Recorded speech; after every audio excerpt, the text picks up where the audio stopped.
So, in 2021, I supercharged my AE86. My Beams AE86, I slapped the Blitz Supercharger kit on it, and it's been pretty great. I've had a bunch of people ask me questions about how I like it, you know, some things about it. So I have some other videos about what it took to install it and what it took for me to source this kit. So, you know, click on the little cards wherever they pop up at. I'll put them in here so you can click on those. Now, a quick rundown overview of the Supercharger kit. So the Blitz kit is completely discontinued. You can't buy it brand new anymore. It comes with the Supercharger, a mount kit, and a little like fuel controller device, like a little piggyback thing you wire in some stuff. And then it may or may not come with an intercooler. When you're putting in or when you've already got a Beams and an A86, the Blitz intercooler kit doesn't really matter because, well, it's not in the right chassis for it. But other than that, I think, oh, it also comes with like a filter. The good things are that I think the reason why the Supercharger kit is so desirable is that it was intended to be ran on the stock ECU and stock injector size, which is great. And I'll get a little bit more into that in a minute here. But that's kind of why it's appealing, because you don't have to do a whole bunch of stuff. You just slap the Supercharger kit on it and go party.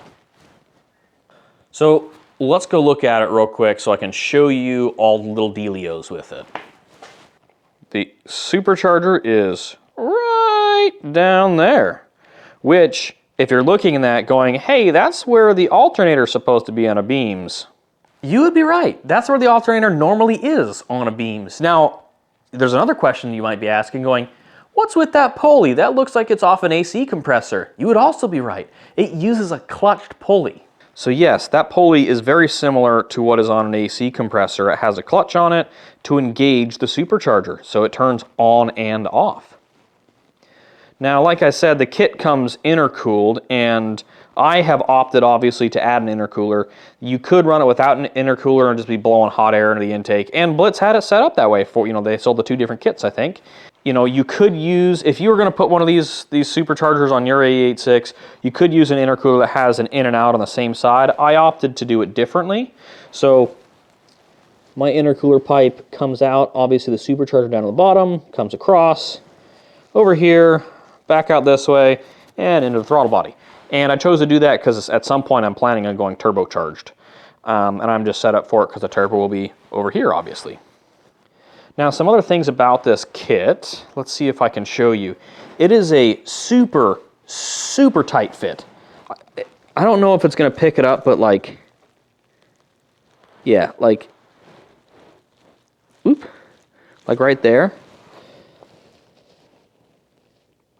There's like a couple millimeters clearance between the Supercharger and the intake manifold. And that bar there, that vertical bar with the dirt on it, that's actually an intake manifold brace to make sure there's clearance. Now, with mine, I have opted to put different injectors in. So instead of the stock injectors, I am running Injector Dynamics ID 1050s in here. And yes, that is overkill. I do not need that large of an injector in here, but I'll talk about that here in a moment. Don't hate me because I put an HKS filter on a Blitz Supercharger. I did that just because I already had the filter, and there is one thing I'm not super happy about, and that's the PCV line there right on top of the Supercharger inlet, kind of looped around there. It's a brass fitting, and it is seized, so I could not spin it on or off. It's just stuck. So that's just how that PCV hose is going to be routed for now. All right, so the main thing I think with this as far as feedback on why I do or don't like things is more on the electronic side. So it is meant to be ran on the stock injectors, stock fuel system, and all that stuff. However, what I found is when I started fiddling with it and trying to tune it and get fueling dialed in, I about maxed out the stock injectors. So you can run it on the stock injectors, but if something happens, I mean, you're right there on the ragged edge, so not really ideal, at least for me anyway. So that's why I went for the larger injectors. Now the next thing is like tuning it, right? So this has that AC compressor clutch on it, and I have that set up to run through my ECU based on throttle position. And I think that's how the Blitz little fuel commander box works too. I think it's also based on throttle position, but I'm not really sure, so I'm just putting that out there. the way I have mine set up, or when it was originally tuned, I think that it was set to kick on at like 60 or 65% throttle, and then hysteria about 10%. So hysteria is like okay, so it kicks on at 60%, and then it kicks off when it drops below that 60% by, say, 10%. So the supercharger kicks off at 50. And the reason why you have that is if you're like cruising where you're perfectly right at that throttle position, it'll just sit there and kick on and off and just jerk around like crazy. So it'll wear out that clutch really fast. So that's why there's a hysteria. But the problem I ended up having is, or one of the things I noticed when I first started driving it, is that as I'm drifting, you know, and I'm modulating throttle, it would I would let off throttle and get back on, the car would like hiccup, right? It was because I was dropping it off too much, so the supercharger wasn't staying engaged, and then I'd punch it, and the supercharger would have to engage, and so the car would as I push the throttle, it would like fall on its face and then pick up again as that clutch engage and put a weird draw on the engine. And so what I ended up doing, so I ran it that way for most of last season, but then before clutch kickers, and well, even at clutch kickers, I was messing with it. I dropped the throttle position where it kicks on at, I think, down to like 50%. That's when it actually kicks on, and I think I had another like a 10% hysteria, 10 or 15%, so it kicked off at like 40%, which isn't ideal for street driving. That means the supercharger's gonna be screaming all the time, but the way I have it set up for drifting, that seems to work well for me. And so, you know, that and the injectors being pretty much maxed out on you know, the stock injectors, those are really my only two complaints. And I think the other complaint is more a personal thing for me, all right? So I think that, like, the right way to balance a drift car on tire budget and well, budget in general is based on like a good power to weight ratio. So the way I look at it is like 1 to 1.5 horsepower to like 10 pounds of curb weight. So like my car weighs, I think like 2,200 pounds. And with the supercharger, it makes 250 horsepower and 200 foot-pounds of torque at the wheels, roughly. I forget exactly. It's within a couple of points there.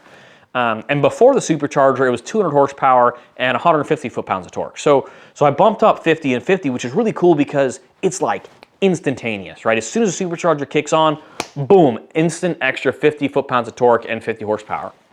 But I'm like right on the ragged edge of this power to curb weight balance. So I can't step up to, say, like the next size up tire or the next grippy tire because I don't have quite enough power, right? So I'm using the same size tires as I was before, and I'm just blowing through them way, way faster because I'm on the upper threshold of that 1 to 1.5 horsepower to 10 pounds of curb weight. So you know, that's kind of sucks. If I had a little bit more power, then I could jump up to a bigger or grippier tire, you know. And so then I started looking, well, I can add a different fuel that's going to get me more power, like ethanol. And so I, you know, reached out to my tuner and said, hey, what do you think?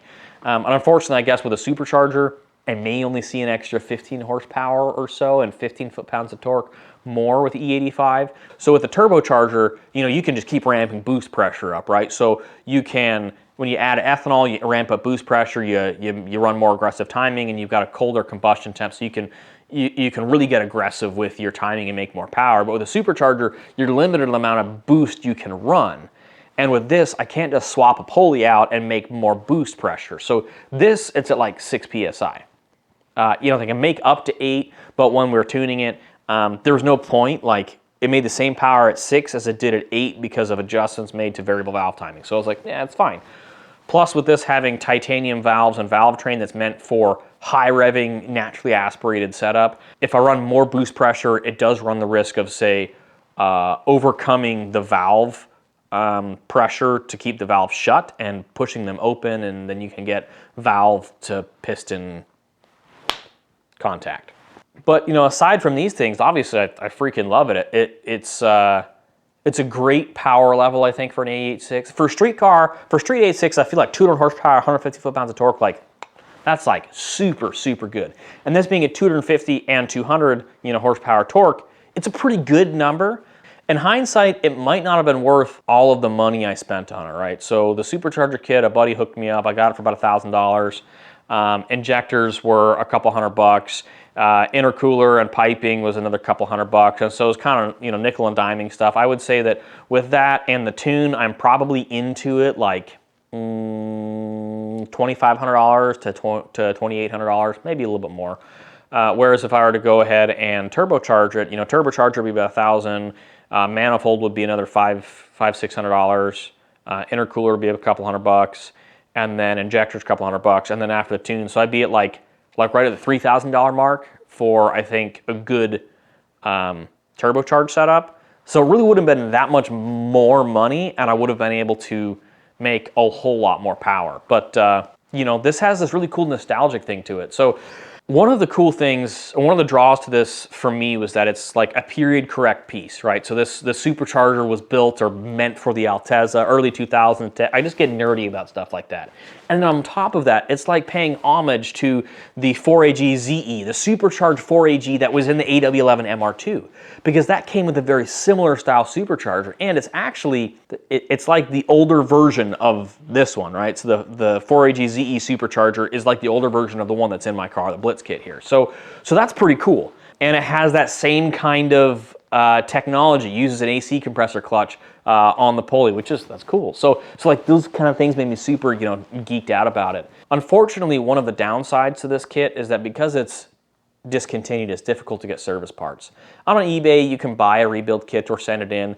And actually, when we were tuning it, mine was spewing supercharger oil, and I was freaking out. And so I called the company that sells these rebuild-ish kits. You know, talk to me about this. What should I be worried about here? I had overfilled the supercharger. That was on me. I drained it down and got it back to the right level. But I called them and said, hey, so what could be wrong here, and can we fix it? And pretty much what they said is that the seals for the rotor shafts for the supercharger, they're like a Teflon seal. I was thinking they'd be like a camshaft seal. Oh yeah, let's just send me some new ones, I'll replace them, no big deal. When they said was, well, actually, they're a non-serviceable part. They're like a Teflon line, so eventually they get like egged out a little bit and just blow oil through, and there's nothing you can do to replace them. Ogura, who makes the supercharger, they're just pretty much like, yeah, you get to that point, buy a new supercharger. So I guess, fortunately, like Ogura still makes these, I think, for like watercraft and for like snowmobiles. So like ski-doos and jet skis and stuff like that, they still make superchargers for those. And same thing, like I said, with some other power sports like snowmobiles, they use, you know, their superchargers on these. They sell them to these OEMs. So I should still be able to source one and then swap out all the external Blitz parts, you know, the inlet and the outlet and the front pulley drive and the back case drive and all that. So there's stuff that I can swap over, but it still is not easy to get a replacement. And then I'm spending another like $1,000 plus for a replacement unit to make the same amount of power. And at that point, maybe it's worth it just to spend the extra money on a turbocharged setup. So yeah, I would say that the supercharger, so to wrap this all up, I would say the supercharger is probably one of my favorite mods I've done on this car. It's right up there with doing the beam swap itself and the Just Engineering A86 Super Angle kit. If you got any like specific questions about the supercharger kit and stuff, you know, you've watched my other videos, stuff that I didn't cover in this, just go ahead and put them in the comments below. If you got questions about my car, setup stuff, like, hey, let me know, man. I'm more than happy to share information with you. Like, comment, subscribe, share, all that stuff. You know, that all helps me out. And yeah, I hope you like Beam supercharger stuff as much as I do.